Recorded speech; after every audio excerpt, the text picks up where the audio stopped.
Muy bien chicos, vamos a hacer la revisión de un segundo ejercicio. De igual manera vamos a revisar lo que es potencia promedio, definida como P mayúscula, y nuestro enunciado dice lo siguiente: en el circuito calcule la potencia promedio absorbida por el resistor y por el inductor.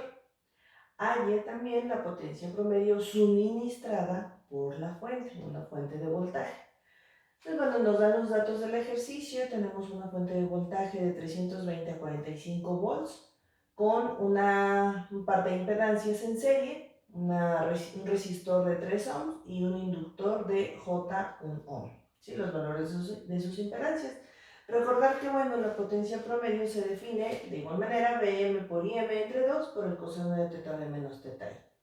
Necesitamos el voltaje y la corriente de cada elemento. Únicamente conocemos la impedancia de los elementos y el voltaje total, pero como es el voltaje total, podemos definir la impedancia total y calcular la corriente total del circuito, que va a ser la misma por ser elementos que están en serie. Entonces, bueno, vamos a definir el valor de nuestra corriente I total. De igual manera, la ley de Ohm, voltaje total entre impedancia total, se define como 320 a 45, que es un dato que ya tenemos. La impedancia total, 3 más J1 ohms. Para poder hacerlo, los dos en polares, 320 a 45 entre 3.162 a 18.434 ohms.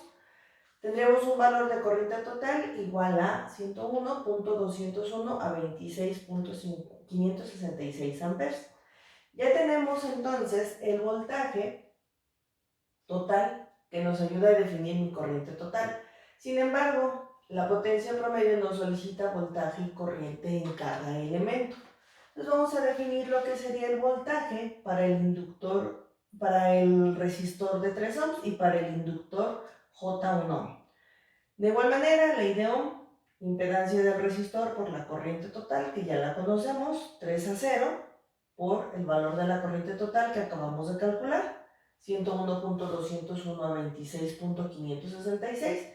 Multiplicamos magnitudes, sumamos ángulos y tenemos el resultado de 303.603 a 26.566 ohms. Vamos a calcular ahora el voltaje del inductor. La impedancia del inductor 1 a 90 por la corriente total que acabamos de igual de calcular, 101.201 a 26.566 grados amperes. Y resulta un valor de 101.201 a 116.566. Sumamos ángulos y obtenemos ese valor. Ya tenemos ahora la corriente, que es la misma en los elementos, y el voltaje en cada uno de ellos. Ahora sí podemos definir la potencia absorbida por cada elemento, el resistor y por el inductor, y la potencia suministrada o abastecida por la fuente de voltaje, ¿sí?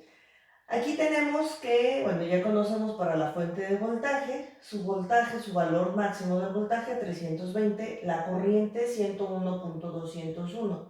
Ojo, aquí tengo un signo menos, ¿sí? ¿Por qué menos? Bueno, aquí es importante definir cómo va a estar fluyendo nuestra corriente eléctrica. Entra por el menos, se toma como un valor negativo, coseno de 45 menos 26.566 y obtenemos un valor de potencia de menos 15.361.316. Y aquí está la diferencia entre el absorbida y la potencia suministrada. Al ser una potencia suministrada, recordemos, es un valor negativo, es lo que abastece esta fuente de voltaje de energía del sistema, y la absorbida es lo que va a estar demandando cada uno de los elementos, una potencia positiva, ¿sí? Entonces recordemos aquí también, bueno, las polarizaciones que nos va a ir dando esta fuente, o que nos da esa fuente a cada uno de los elementos, está de la siguiente manera. Para definir la potencia en el resistor sería el voltaje del resistor, que ya lo calculamos, 303.603 por la corriente, 101.201 entre 2, por el coseno de teta B, que es 26.566 menos 26.566, que es el de la corriente, ¿sí?